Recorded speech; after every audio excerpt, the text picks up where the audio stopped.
కందుకూరి దేవుడు లేడన్నాడు. కందుకూరి దేవుడి వల్లే ఈ సమాజం నాశనం అయిపోతుందని అన్నాడు. నిజమే. ఏ దేవుడి గురించి అన్నాడు? ఇక్కడ మేధావులు ఉన్నారు, ఈ జాతిని కాపాడాలని నిలబడిన గొప్ప వ్యక్తులు ఇక్కడ ఉన్నారు. మీ పిల్లల చేత ఉపనిషత్తులు చదివించండి. అద్భుతమైన వ్యక్తిత్వాలు నిర్మాణం అవునుగాక. వైదిక ధర్మం, భారతీయ ధర్మం నాశనం అయిపోవడానికి కారణం ఈరోజు ఆధునిక ప్రవచనకారులు బయలుదేరారు. మీరు నష్టాల నుంచి దూరం అవ్వాలా, దాల్చిన చెక్క లవంగాలు బీరువాలో పెట్టుకోండి అంటున్నాడు ఒకడు. ఇంకొకడు అంటున్నాడు బల్లి తోక జిల్లెడు వేరు 2 కట్టేసి పెట్టండి అంటున్నాడు. ఎంత దుర్మార్గం! ఏం చెప్తున్నారు మీరు వైదిక ధర్మం గురించి? ఏం చెప్తున్నారు మీరు సనాతన ధర్మం కోసం? భారతీయ తత్వ సంపద అంతా ఉపనిషత్తుల్లో ఉంది.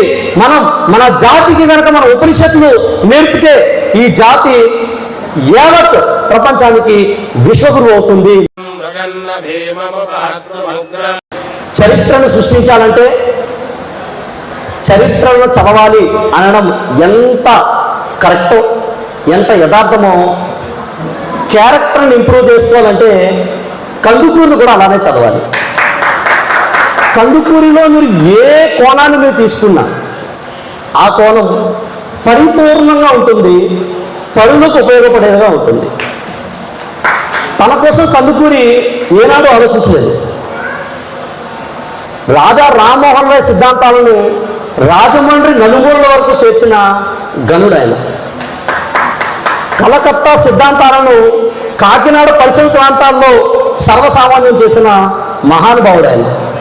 వెస్ట్ బెంగాల్ సందేశాన్ని ఈస్ట్ వెస్ట్ గోదావరి మొత్తం ప్రతి ఇంటికి కందుకూరి వీరేశలింగం భావజాలాన్ని తీసుకువెళ్ళారంటే అతిశయక్తి ఎంత మాత్రం కూడా కాదు. మిత్రులారా, ఆంధ్రప్రదేశ్లో బ్రహ్మ సమాజాన్ని స్థాపించి ఆంధ్ర రాజా రామ్మోహన్ రాయ్గా ఆయన వినుతికి ఎక్కాడంటే ఎంత అద్భుతమైన విషయం అనేది ఒకసారి మీరు గమనించండి. కందుకూరి వీరేశలింగం గారి మీ గురించి ఆలోచిస్తే ఆయన మొత్తం జీవితం పరికించండి. అద్భుతమైన పుస్తకాలు మీకు ఆయన గురించి నేను పరిచయం చేస్తాను. ఒకసారి పరిచయం దృష్టితో మీరు ఆయన గురించి ఒకసారి ఆలోచించండి. ఎవరు ఈ కందుకూరి అంటే ఉన్నత ఆశయాల కోసం జీవించిన ఉదాత్తుడు, మార్గదర్శకుడైన ఉపాధ్యాయుడు, విద్యాభిషేక దానకర్త, నైతిక సంస్కర్త, ఆధ్యాత్మిక బోధకుడు కందుకూరి వీరేశలింగం పంతులు గారు. కందుకూరి వీరేశలింగం పంతులు గారి గురించి ఒక్క గేయంలో మీరు చెప్పాలంటే, ఒక 3 లైన్లలో మీరు కందుకూరి వీరేశలింగం గురించి చెప్పమంటే చిలకమర్తి వారు 3 లైన్లలో, కేవలం 3 లైన్లలో కందుకూరి వీరేశలింగం యావత్ జీవితాన్ని చెప్పేశారు. ఒకవేళ ఈ 3 లైన్లు కనుక మనం స్మరించుకోకపోతే ఈ సభకు పరిపూర్తి కాదు. ఏమన్నారు చిలకమర్తి అంటే, తన దేహము తన గేహము తన కాలము తన ధనంబు తన విద్యా జగజ్జనులకు వినియోగించిన గనుడి కందుకూరి అని చెప్పేసి అన్నారు. తన జీవితాన్ని, తన శరీరాన్ని, తన కాలాన్ని, తన ధనాన్ని, తన విద్యని, తన నాలెడ్జ్ని A to Z ఎవరి కోసం ఇచ్చాడు ఆయన? కేవలం ఈ జాతి ప్రజల కోసం ఆయన వినియోగించాడు. కందుకూరి వీరేశలింగం గురించి గురజాడ అప్పారావు గారు ఏమంటున్నారు చూడండి. వీరేశలింగం గారు నిశ్చయంగా మహాపురుషుడు. తెలుగుదేశపు సేనాధిపతి అయిన వంశపురుషుల రక్తం ఆయనలో ప్రవహిస్తూ ఉంది. కనుకనే సాహసమైన కార్యక్రమాలు కూడా చాలా నిశ్చలత్వంగా, చాలా సింపుల్గానే పెద్ద పెద్ద కార్యక్రమాలను నిర్వహిస్తుండేవాడని చెప్పారు. శ్రీమతి దుర్గాబాయి దేశ్ముఖ్ కందుకూరి వీరేశలింగం గారి గురించి ఏముందో చూడండి. శ్రీ జనోద్ధరణకు కందుకూరి ఎంతో కృషి చేశాడు. మహిళా లోకాన్ని అభివృద్ధిలోనికి తీసుకురావడానికి ఆయన జీవితాన్ని మొత్తం అర్పించిన మహాగణుడు అని శ్రీమతి దుర్గాబాయి దేశ్ముఖ్ చెప్తుంది. మిత్రులారా, శ్రీ సర్వేపల్లి రాధాకృష్ణన్ గారు కందుకూరి వీరేశలింగం గారి గురించి ఏమన్నారని మనం తెలుసుకున్నాం. మన దేశంలో ప్రబలిన మౌఢ్యాన్ని, అంధకారాన్ని నిర్మూలించడానికై దక్షిణ భారతదేశంలో ప్రభవించిన సంఘ సంస్కర్తల్లో కందుకూరి వీరేశలింగం మొట్టమొదటి వాడనే విషయాన్ని సర్వేపల్లి రాధాకృష్ణ గారు చెప్తున్నారు. నాటి ప్రజలు ఆయన చేస్తున్న సంఘ సంస్కరణను పరిహసిస్తున్నప్పటికీ కూడా వారి కోసం ఈయన ప్రాణం పెడుతున్నాడు. అయినా అక్కడ జనాలు నవ్వుతూ ఉన్నారు, పరిహాసిస్తున్నారు. ఆయన ఆ పరిహాసాన్ని పట్టించుకోకుండా వారికి ఏ విధంగా నీవు మేలు చేయగలను అనే మార్గాలనే అన్వేషించేవాడు కందుకూరి అని సర్వేపల్లి రాధాకృష్ణన్ గారు చెప్తూ ఉన్నారు. చూడండి, నేను మీకు మేలు చేసే ప్రయత్నం నేను చేస్తున్నాను, అప్పుడు మీరు నవ్వుతున్నారు, పరిహాసిస్తున్నారు. కందుకూరి గారి జీవితంలో అది అయ్యింది. ఎంత ఆయన్ని ఆట పట్టిస్తున్నప్పటికీ కూడా ఆ వితంతులకు మళ్ళీ వివాహం చేస్తాడంట అని నవ్విన వితంతువులే తమకు వివాహం చేయమని కందుకూరి వీరేశలింగం గారి దగ్గరికి రావాల్సిన పరిస్థితి ఏర్పడింది. కులాంతర మతాంతర వివాహాలు చేస్తాడంట, వర్ణ వ్యవస్థను నిర్మూలింపజేస్తాడంట అని పరిహసించిన వ్యక్తులే సమానత్వం కోసం కందుకూరి కాళ్ళ దగ్గరికి వచ్చిన పరిస్థితులు ఏర్పడ్డాయి. మిత్రులారా, శ్రీ కందుకూరి వీరేశలింగం గారు బహు మేధావి. సర్ రఘుపతి వెంకటరత్న నాయుడు గారు కందుకూరి వీరేశలింగం గారి గురించి ఏమన్నారంటే, శ్రీ కందుకూరి వీరేశలింగం గారు బహు మేధావి, సమగ్రమూర్తి కాబట్టే చాలా అద్భుతమైన విషయాన్ని రఘుపతి వెంకటరత్న నాయుడు గారు చెప్తున్నారు. ఆయన కోణంలో చూడండి ఏం చెప్తున్నారంటే, కందుకూరి వీరేశలింగం ఒక సమగ్రమూర్తి, ఒక పరిపూర్ణ వ్యక్తిత్వం కాబట్టే మానవాతీతమైన ఎన్నో పనులను చాలా సాధారణంగా ఆయన చేసేసేవాడు. కందుకూరి వీరేశలింగం గారి గురించి రఘుపతి వారు చాలాసార్లు ఇంత పెద్ద సాహసమైన పని ఎలా చేయగలడు అని ఆలోచించే లోపే కందుకూరి వీరేశలింగం చేసి చూపించేసేవాడంట. అంత అద్భుతమైన వ్యక్తి కందుకూరి వీరేశలింగం పంతులు గారు. మిత్రులారా, ఈ భావజాలం మొత్తం బెంగాల్ నుంచి తీసుకున్నారు వీళ్ళు. బెంగాల్ గురించి ఒక నానుడు ఉంది, నాకు తెలుసు కదా. బెంగాల్ నానుడు ఏంటి? బెంగాల్ గురించి ప్రపంచం మొత్తం ఈ రోజు కోసం ఆలోచిస్తే బెంగాల్ రేపటి కోసం ఆలోచిస్తుంది. అంటే రేపటి జాతి కోసం ఆలోచిస్తుంది అన్నమాట. ఎందుకంటే బెంగాల్ వారికి ఈ జాతి మీద బెంగ ఎక్కువ. ఈ జాతికి ఏ విధంగా మేలు చేయాలి, ఈ జాతికి ఏ విధంగా మేలు చేయాలి, ఏ విధంగా ఈ జాతి మనం సంస్కరించాలి అనే ఉద్దేశం. అందుకు ఒక రవీంద్రనాథ్ ఠాగూర్ బెంగాల్ నుంచి వచ్చాడు, ఒక స్వామి వివేకానంద బెంగాల్ నుంచి వచ్చాడు, ఒక దయానంద సరస్వతి, ఆయన మూలాలు బెంగాల్లోనే ఉన్నాయి. కాబట్టి మిత్రులారా, ఈ భావజాలం ఏంటనేది ఒకసారి మనం అర్థం చేసుకోవాలి. కందుకూరి వీరేశలింగం గారి గురించి మనం చాలా షార్ట్లో చెప్పుకోవాలంటే 71 సంవత్సరాలు ఆయన జన్మించారు. 1848 ఏప్రిల్ 16వ తేదీన జన్మించారు. 1861లో వివాహం చేసుకున్నారు. 1872వ సంవత్సరంలో హెడ్ మాస్టర్గా కోరంగిలో పనిచేశారు. 1883లో సతీహిత బోధిని అనే పత్రికను స్థాపించారు. 1890లో పురమందిర నిర్మాణం, దక్షిణ భారతదేశంలోనే మొట్టమొదటి పురమందిరం, టౌన్ హాల్ మొత్తం దక్షిణ భారతదేశంలోనే మొట్టమొదటిసారిగా కట్టిన గనుడు కందుకూరి వీరేశలింగం పంతులు గారు. అలానే మద్రాసులో 1898లో మద్రాసులో మొట్టమొదటిసారిగా వితంతు శరణాలయంని ఆయన నిర్మించాడు ఆయన. అలానే మద్రాసులో 1901లో సంఘ సంస్కరణ సమాజాన్ని నిర్మాణం చేశాడు. ఇంకా 1903లో మొట్టమొదటిసారిగా స్త్రీల కోసం ఒక ప్రత్యేకమైన ప్రార్థనా సమాజాన్ని ఆయన రాజమండ్రిలో నిర్మాణం చేశారు. ఇలా కందుకూరి వీరేశలింగం గారు చేసిన అద్భుతాలు అనేకం. 1905లో రాజమండ్రిలో స్త్రీల కోసం ఒక ప్రత్యేకమైన పాఠశాల ఏర్పాటు చేశారు. 1906లో స్త్రీల ఉద్ధరణకై, ప్రధానంగా స్త్రీల ఉద్ధరణకై అధిక శాతం స్త్రీలను ఉద్ధరించే ఉద్దేశంతో హితకారిణి సమాజాన్ని 1906లో ఆయన స్థాపించి తన యావత్ ఆస్తిని హితకారిణి కోసం రాసేసిన గనుడు కందుకూరి వీరేశలింగం పంతులు. 1908లో మళ్ళీ బెంగళూరులో ఒక ప్రార్థనా సమావేశాన్ని ఆయన ఏర్పాటు చేశారు. అలానే 1881 డిసెంబర్ 11న ఆంధ్రప్రదేశ్లో మొట్టమొదటి వితంతు వివాహాన్ని ఆయన 1881లోనే చేశాడు. ఇప్పుడు మనం చెప్తున్నాం రెండవ మ్యారేజ్ చేసుకున్నారు, వితంతు వివాహం చాలా సింపుల్గా మనం చెప్తున్నాం. కానీ ఆనాటి పరిస్థితి ఒకసారి చూడండి. వితంతు వివాహం అంటేనే వారిని చంపేసేవారు, సంఘాన్ని నుంచి బహిష్కరణ చేసేవారు, కొరడాలతో వాళ్ళని కొట్టేసేవారు, చిత్రహింసలు పెట్టేవారు. కానీ కందుకూరి సమాజ ఉద్ధరణ కోసం ఆయన ప్రాణాలు ఇవ్వడానికి కూడా ఆయన లెక్క చేయలేదు. మిత్రులారా, కందుకూరి వీరేశలింగం పంతులు యావత్ జీవితాన్నిలో ప్రధానంగా ఆయన జీవితంలో 3 భాగాలను మీతో మాట్లాడతాను. ఎన్ని మాట్లాడతాను? మీరు మాట్లాడాలి. ఎన్ని? లేడీస్ మాట్లాడండి.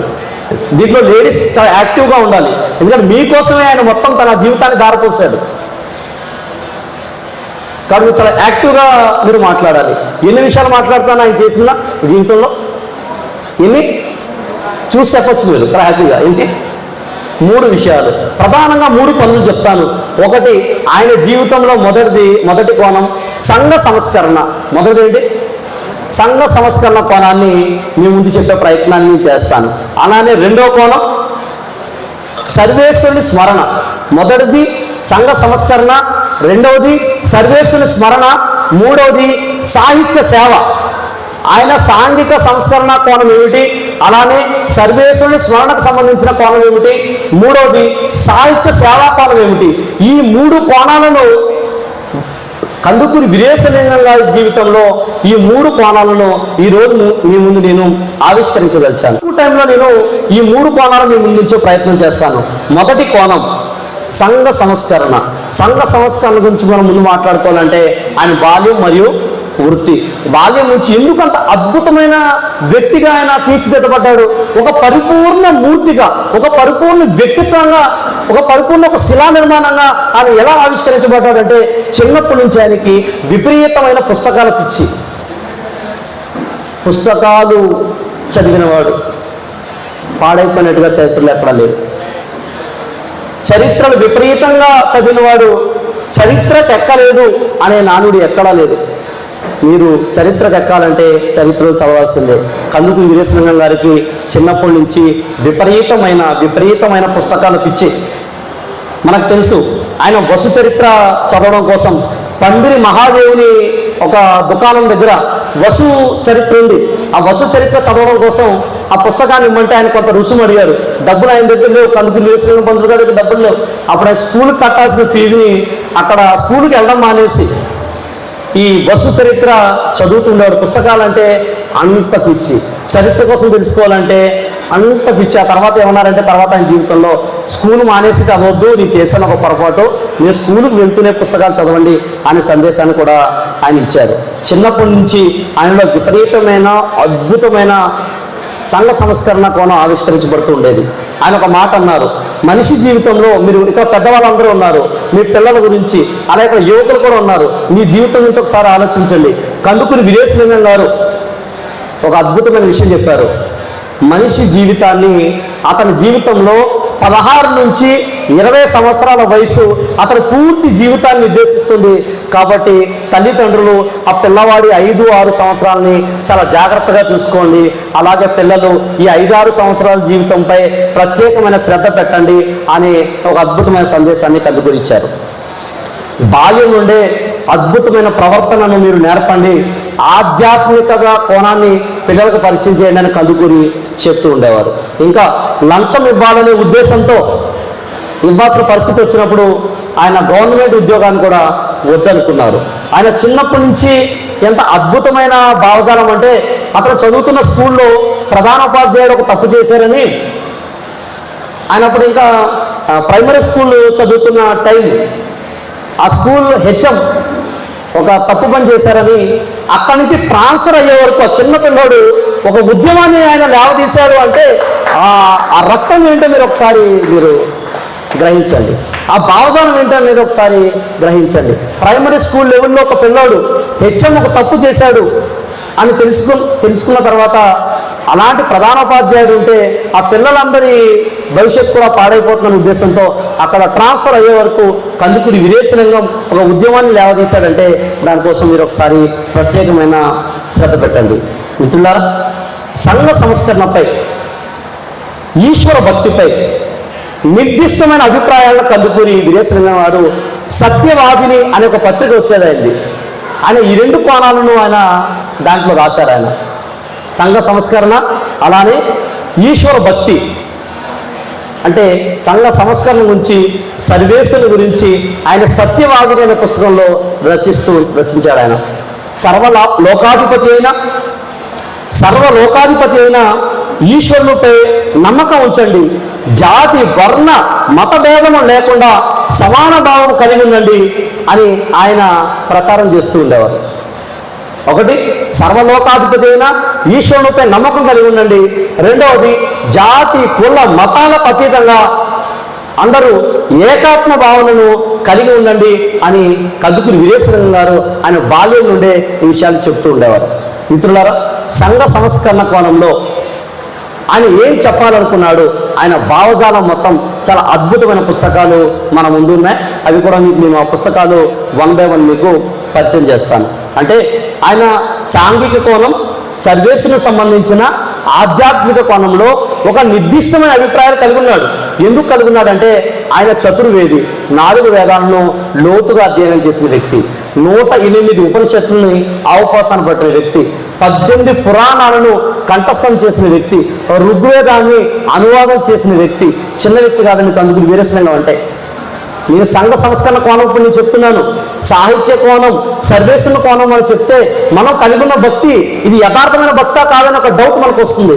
రెండవది, సంఘ సంస్కరణ విషయంలో మనం మాట్లాడదలిస్తే, మొదటి కోణం సంఘ సంస్కరణ కోణం మనం మాట్లాడదలిస్తే కందుకూరి వీరేశలింగం విప్లవ యోధుడు. ఎవరు? విప్లవ యోధుడు వీరేశలింగం. చెప్పండి అందరూ, చాలా గట్టిగా చెప్పాలి.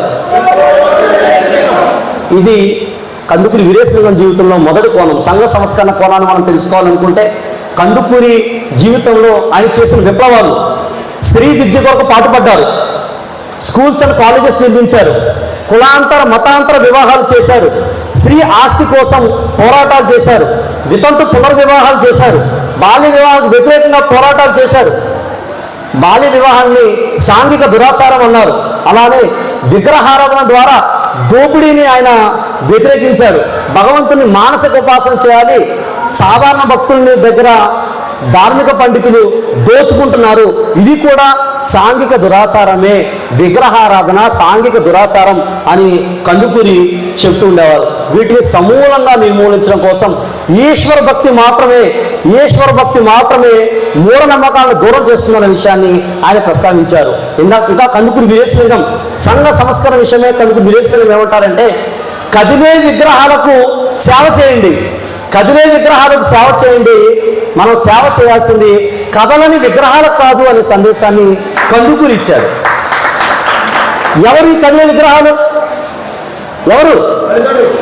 తల్లిదండ్రులు, గురువులు, అనాథులు, వితంతువులు, వృద్ధులు, అవసరార్థులు, వీరు కదిలే విగ్రహాలు. ఈ కదిలే విగ్రహాలకు సేవ చేయండి, మీ సేవ కదలని మహనీయులకు కాదు అని కందుకూరి చెప్పాడు. మరి ఆ మహనీయుల గురించి ఏంటి అంటే, ఆ మహనీయుల సందేశాన్ని మనం తీసుకోవాలి, అడుగులకు మడుగులెత్తాలి, ఆ విగ్రహాలు ఇచ్చే సందేశాన్ని మనం గ్రహించాలి. వేడుకోలు వినపాలు మాత్రం అవ్యక్తంగా ఉన్న భగవంతుని మాత్రమే చేయాలి. తాను ప్రతిపాదించిన సిద్ధాంతంలో ప్రతి పదానికి కూడా కందుకూరి వీరేశలింగం కట్టుబడి ఉన్నాడు. యువజన సంఘాల స్థాపన అనేది మొట్టమొదటిగా కందుకూరి నుంచే మొదలైంది మిత్రులారా. అలానే సతీ సహగమనం, బాలహ వ్యవస్థ, దేవదాసి వ్యవస్థ, నిచ్చెన మెట్ల వర్ణ వ్యవస్థ, అంటరానితనం, స్త్రీ శూద్ర విద్యార్హత నిరాకరణ వంటి సాంఘిక దురాచారం రూపుమాపడానికి, వైదిక ధర్మాన్ని పరిరక్షించడం కోసం నడుము బిగించారు కందుకూరి వీరేశలింగం పంతులు. ఆయన ఎలా అయితే సంఘ సంస్కరణ కోసం తన యావత్ జీవితాన్ని ఈ సమాజం కోసం అంకితం చేశారో, ఆ మహనీయుని అడుగు జాడల్లో ముందుకు వెళ్ళడం కోసం చేస్తున్న యజ్ఞమే బ్రహ్మ ధ్యాన సత్సంగం.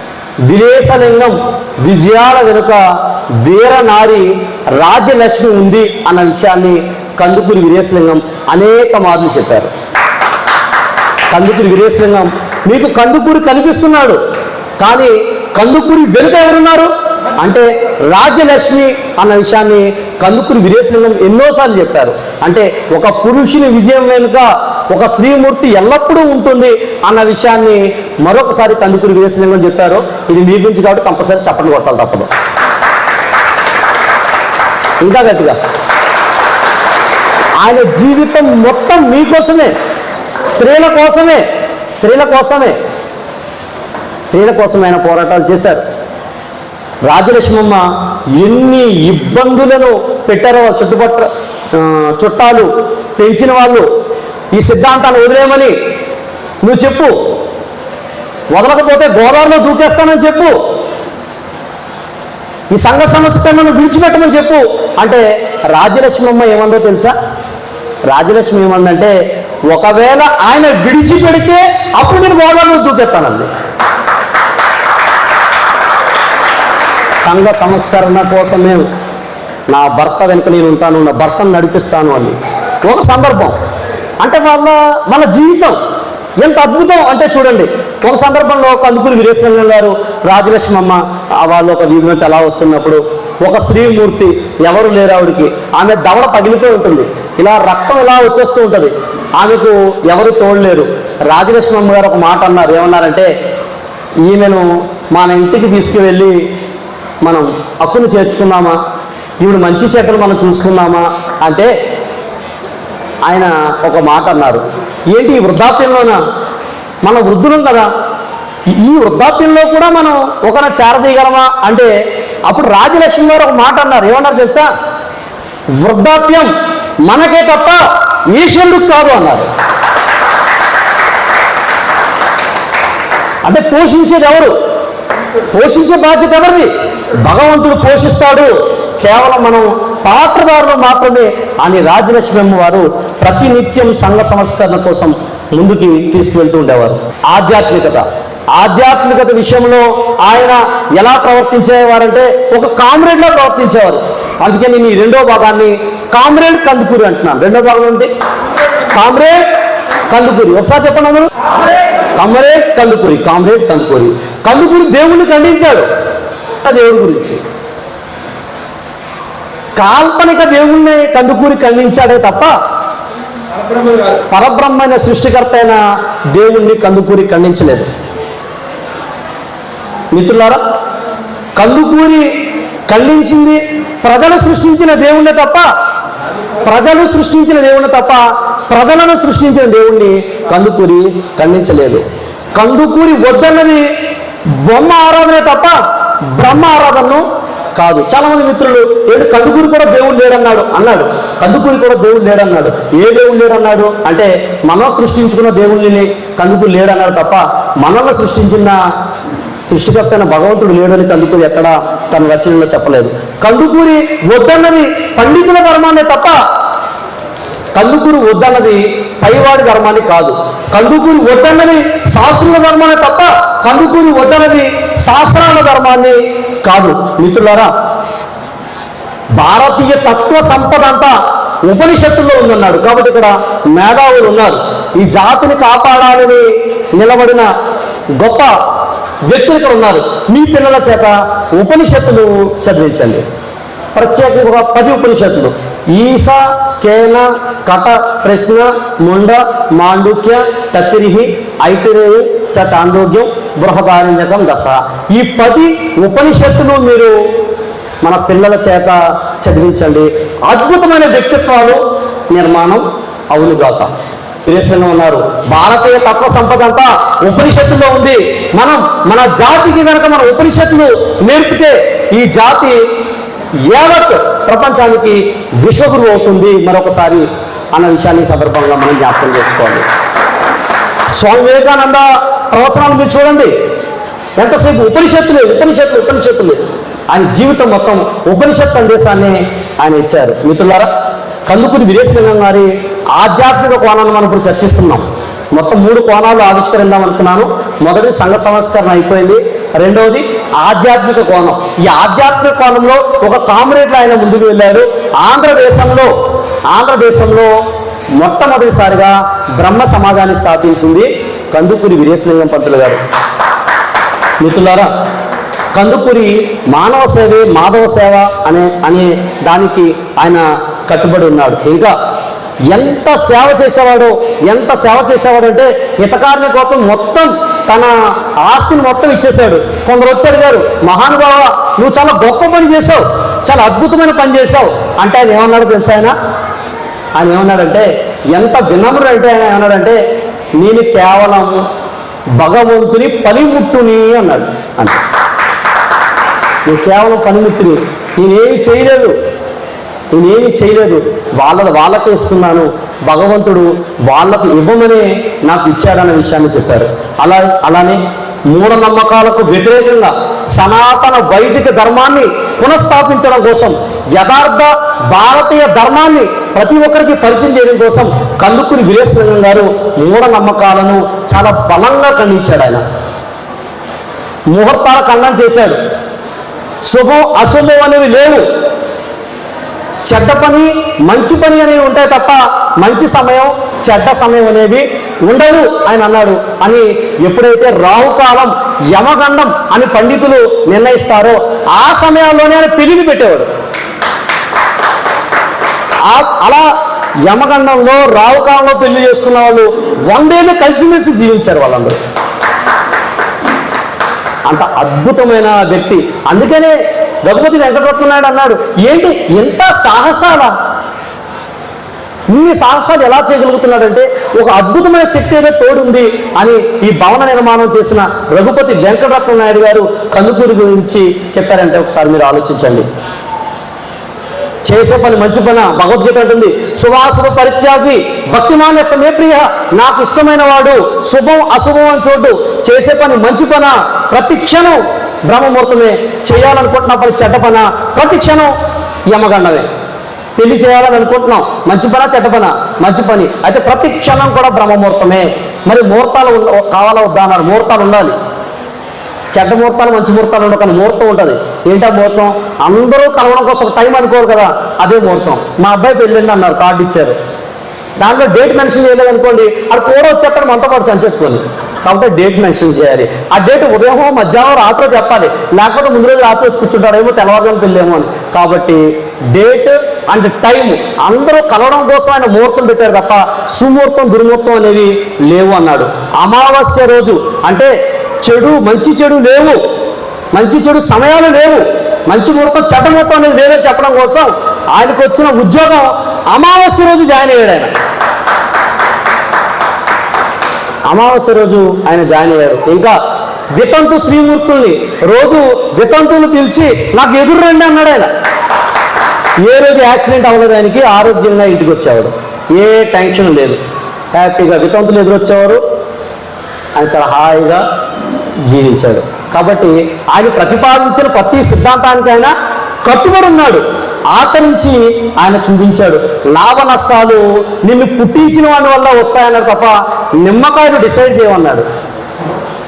లాభ నష్టం డిసైడ్ చేసేది ఎవరు? నిన్ను పుట్టించిన వాడే తప్ప నిమ్మకాయ కాదు. నీ లాభ నష్టం డిసైడ్ చేసేది గుడ్డు కాదు. గుడ్డు ఇలా తీసి పాడుతున్నాం కదా, గుడ్డు కాదు డిసైడ్ చేసేది, గాడ్. కాబట్టి అది ఆయన చేసి చూపించాడు. ఆయన ఇదిగో నాకేమవ్వట్లేదు చూడండి, నా లాభ నష్టాలు భగవంతుడి చేతుల్లో ఉన్నాయన్నాడు. కానీ అభినవ వైదిక ధర్మ ప్రబోధకులుగా ఈరోజు యాక్చువల్గా నేను చిన్న సభను ఉద్దేశించి చెప్తున్నాను. వైదిక ధర్మం భారతీయ ధర్మం నాశనం అయిపోవడానికి కారణం ఈరోజు ఆధునిక ప్రవచనకారులు బయలుదేరారు. మీరు నష్టాల నుంచి దూరం అవ్వాలా, దాల్చిన చెక్క లవంగాలు బీరువాలో పెట్టుకోండి అంటున్నాడు ఒకడు, ఇంకొకడు అంటున్నాడు బల్లి తోక జిల్లెడు వేరు 2 కట్టేసి పెట్టండి అంటున్నాడు. ఎంత దుర్మార్గం! ఏం చెప్తున్నారు మీరు వైదిక ధర్మం గురించి? ఏం చెప్తున్నారు మీరు సనాతన ధర్మం కోసం? మిత్రులారా, యథార్థ వైదిక ధర్మాన్ని ఆలోచనాపూర్వకంగా వివేకంతో మీరు చెప్పండి. ఒక కామన్ సెన్స్తో మీరు మాట్లాడండి, శాస్త్రాల ఆధారంతో మీరు మాట్లాడండి. యథార్థ వైదిక ధర్మం ఏం చెప్తుందంటే, భగవంతుడు మీకు దగ్గర అవ్వాలంటే మీరు బలహీనులకు దగ్గరగా ఉండండి. భగవంతుడు మీకు దగ్గర అవ్వాలంటే మీరు బలహీనులకు దగ్గరగా ఉండండి. భగవంతుడు పెద్దోడు, ఆ పెద్దోడు మీకు దగ్గర అవ్వాలంటే మీరు పేదలకు దగ్గరగా ఉండండి. భగవంతుడు పెద్దోడు, ఆ పెద్దోడు మీకు దగ్గర అవ్వాలంటే మీరు పేదలకు దగ్గరగా ఉండండి. బీద సాధలకు దగ్గరగా ఉండండి. భగవంతుడు మనకు తోడుగా ఉంటాడు. మిత్రులారా, ఆయన ఏకాత్మ భావనను కందుకూరి వీరేశలింగం కలిగి ఉన్నారు. ఈశ్వరాద్వైత నిరాకార ఉపాసనను ఆయన ప్రబోధనం చేశారు. ఈ సిద్ధాంతాలన్నీ చాలా చక్కగా వివరించడం కోసం విగ్రహారాధనము అనే ఒక అద్భుతమైన పుస్తకాన్ని ఆయన రచించాడు. ఇదిగోండి పుస్తకం. కందుకూరి వీరేశలింగం గారి భావజాలం మీకు తెలియాలంటే విగ్రహారాధన ఒకసారి, అంటే ఆధ్యాత్మిక కోణం మీకు తెలియాలంటే విగ్రహారాధన పుస్తకం చదవండి. భగవంతునికి ఎలా దగ్గర అవ్వాలి, భగవంతుని ఎలా ప్రార్థించాలని తెలియాలంటే ప్రార్థన అనే పుస్తకం చదవండి. కందుకూరి వీరేశలింగం గారు రాశారు ఈ పుస్తకం. ప్రార్థన అనే పుస్తకాన్ని చదవండి. అలా కందుకూరి వీరేశలింగం ఈశ్వర ఉపాసన అనే పుస్తకాన్ని రాశారు. అది కూడా ఒకసారి చూడండి.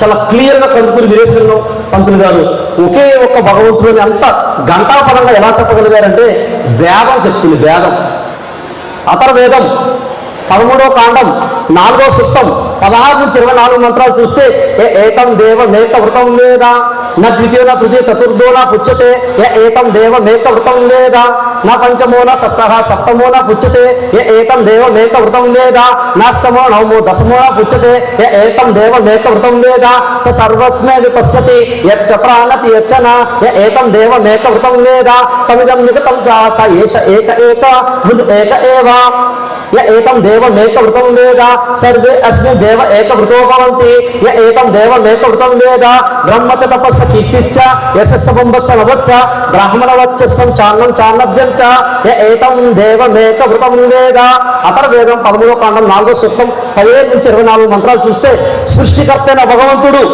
ఒక్కడు ఒకే ఒక్కడని మీరు తెలుసుకోండి. నా ద్వితీయ తృతీయ చతుర్థో నా పుచ్చతే ఇద్దరు ముగ్గురు నలుగురు దేవుళ్ళు కూడా లేరు. ఆ భగవంతుడు ఒక్కడు ఒకే ఒక్కడు. నలుగురు ఐదుగురు ఆరుగురు దేవుడు కూడా లేరు. నా అష్టమోన నవమ దశమోన పుచ్చతే 8 9 10 మంది దేవుళ్ళు కూడా లేరు. ఏకం దేవ మేకృతం లేదా ఆ భగవంతుడు ఒక్కడు ఒక్కడు అని తెలుసుకోండి. తమిదం నికతం సహ స ఏష ఏక ఏక వృద్ ఏక ఏవ ఆ భగవంతుడు ఒక్కడు ఒకే ఒక్కడు అని ఇలాంటి కొన్ని వేల మంత్రాలు వేదాలు ఉన్నాయి. మీ ముందు చదివింది కేవలం 6 మంత్రాలు. కొన్ని వేల మంత్రాలు భగవంతుడు ఒకే ఒక్కడు అని చెబుతున్నాయి. దీని ఆధారంగానే కందుకూరి వీరేశలింగంగా చెప్తున్నారు. అపానిపాదో జవనో గ్రహీత ఆయన ఈ పుస్తకంలో విగ్రహారాధన పుస్తకంలో ఈ కోట్ చేసే మంత్రాలు అపానిపాదో జవనో గ్రహీత నా పశ్చస్య చక్షు నా శ్రవణ సకన్న సవేత్తి వేద్యం నచతస్య వేత్త తమా హృగ్రం పురుషం మహాంతం. భగవంతునికి కళ్ళు లేవు కానీ అన్ని చూడగలడు, చెవులు లేవు అన్ని వినగలడు. నా పశ్చస్య చక్షు కళ్ళు లేకపోయినా చూడగలడు, నా శ్రవణస్య కన్న చెవులు లేకపోయినా అన్ని వినగలడు. సవేత్తి వేద్యం తెలుసుకోవాల్సిందంటే ఆయనకు తెలుసు. నచసస్య వేత్త నచతస్య వేత్త ఆయన తెలుసుకున్నవాడు ఎవరో కానీ లేడు. తమా హృగ్రం తెలుసుకున్న మహానుభావులందరూ పురుషం మహాంతం. దీనికి అతీతంగా ఎవడో ఒక పెద్దోడు ఉన్నాడు అన్నారు అంతే. దీనికి అతీతంగా ఒకడు ఉన్నాడన్నాడే తప్ప ప్రతి దాన్ని భగవంతుడు సాక్షాత్ భగవంతుడని వాళ్ళు చెప్పలేదు.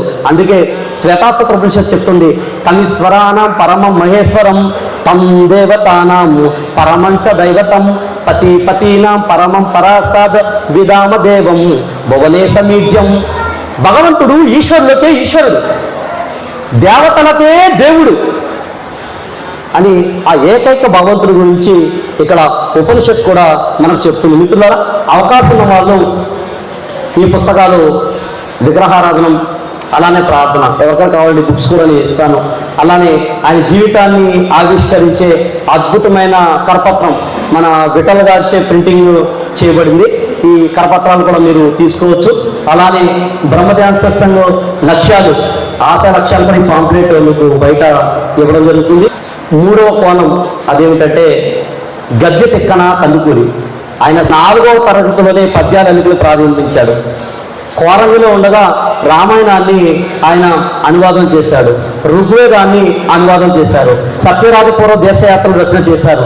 జన్మాంతరం అద్భుతమైన పుస్తకాలు కందుకూరి వీరేశలింగం గారి గురించి మనం తెలుసుకోవాలనుకుంటే జన్మాంతరం, విగ్రహారాధనం, ఈశ్వరోపాసనం, ప్రార్థన, మానుష ధర్మం, వర్ణం, హిందూ మతం, మనిషి జీవిత పరమార్థం, దానిని పొందే మార్గం ఇత్యాది పుస్తకాలు, ద్వైత మత సంగ్రామం, అద్వైత మత సంగ్రామం, విశిష్టాద్వైత మత సంగ్రామం అని అద్భుతమైన పెద్ద పెద్ద గ్రంథాలు, అద్భుతమైన పుస్తకాలు కందుకూరి వీరేశలింగం గారు రచించారు. మిత్రులారా, ఆయన భావజాలాన్ని ముందుకు తీసుకెళ్ళడం కోసం హితకారిణి అనే ఒక గ్రూప్ కూడా ఆయన ప్రారంభించారు.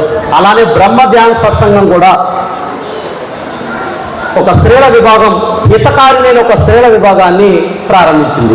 అంటే కందుకూరి వీరేశలింగం గారి భావజాలాన్ని ముందుకు తీసుకువెళ్ళడం కోసం కందుకూరి వీరేశలింగం గారి లాగే హితకారిణి అనే ఒక సమాజాన్ని బ్రహ్మధ్యాన సత్సంగం స్థాపించింది. వీరేశలింగం గారి భావజాలాన్ని ముందుకు తీసుకువెళ్ళడం కోసం వివేకవర్ధిని అనే ఒక పత్రికను ఆయన రచించారు. అలానే ఈ భావజాలాన్ని ముందుకు తీసుకువెళ్ళడం కోసం మీ ముందు పిల్లలు మాట్లాడారు కదా, వీళ్ళందరూ కూడా వివేకవర్ధిని పిల్లలు. వీళ్ళందరూ అంటే ఎటు చూసినా సరే ఏదో విధంగా కందుకూరి వీరేశలింగం గారి భావజాలాన్ని ముందుకు తీసుకువెళ్ళాలని చెప్పి ఎలా అయితే ఆయన హితకాన్ని ప్రారంభించారో అలానే అంబేద్కర్ గారు కూడా ఫస్ట్ ప్రారంభించింది కందుకూరి వారు 1906లో, తర్వాత అంబేద్కర్ గారు 1924లో బహిష్కృత హితకారిణి సభ అనే ఒక గ్రూప్ కూడా ఆయన స్టార్ట్ చేశారు. అంటరానితనాన్ని నిర్మూలించడం కోసం, అంటరానితనం పేరుతో వివక్షకు గురవుతున్న వారి ఇబ్బందులు దూరం చేయడం కోసం అంబేద్కర్ బహిష్కృత హితకారిణి సభను ఏర్పాటు చేశారు. అలానే బ్రహ్మధ్యాన సంఘ్ హితకారిణి యొక్క గ్రూపును కూడా ఏర్పరిచింది. కాబట్టి మిత్రులారా, చివరిగా ఒక విన్నపం, ఒక అప్పీల్, కందుకూరి వీరేశలింగం గారి భావజాలాన్ని ముందుకు తీసుకువెళ్ళడం కోసం ఆయన సంఘ సంస్కరణ కోణంగా మనకు నచ్చితే ఆ కోణంలో మనం అందరం ఒకటవుతాం. లేదా ఆయన సాహిత్య కోణం మాకు నచ్చింది అన్నారా, పోనీ కనీసం సాహిత్య కోణంలో ఒకటవుదాం. లేదండి ఆయన పరివ్యాప్తి చేసిన సర్వేశ్వరుని కోణం నచ్చింది అంటారా, పోనీ ఆ కోణంలో మనం కలిసి ఉందాం. మీ అందరికి నా విన్నపం ఏంటంటే ఏదో ఒక విధంగా మనం అందరం కలిసి ఉందాం. ఏదో ఒకటి. లేదండి ఆ గౌతమ్ గారు బాగానే ఉంది, అయితే నాకు ఈశ్వరాద్వైతం, ఈ భగవంతుడు, దేవుడు, ఇది నేను ఇంకా ఆ స్థాయికి నేను చేరుకోలేకపోయానండి, లేకపోతే నాకు అర్థం కావట్లేదండి. ఓకే, అది పక్కన పెట్టండి. కలిసి సేవా కార్యక్రమాలు చేద్దాం, సంఘ సంస్కరణ మనం చేద్దాం. ఇదేమవుతుంది, సాహిత్యాన్ని ముందుకు తీసుకెళ్దాం. సరే, ఆ విధంగానే మొత్తానికి మనం కలిసి ఉందాం. మొత్తానికి కందుకూరి వీరేశలింగం గారి భావజాలాన్ని ముందుకు తీసుకువెళ్దాం. మరొకసారి కారణ జన్ముడు కందుకూరి వీరేశలింగం గారి జయంతి ఉత్సవాల సందర్భంగా మరొకసారి కందుకూరి వీరేశలింగం గారికి జన్మదిన శుభాకాంక్షలు తెలియజేస్తూ ముగిస్తున్నాను. తదాస్తు. జై హింద్. భారత్ మాతాకి జై.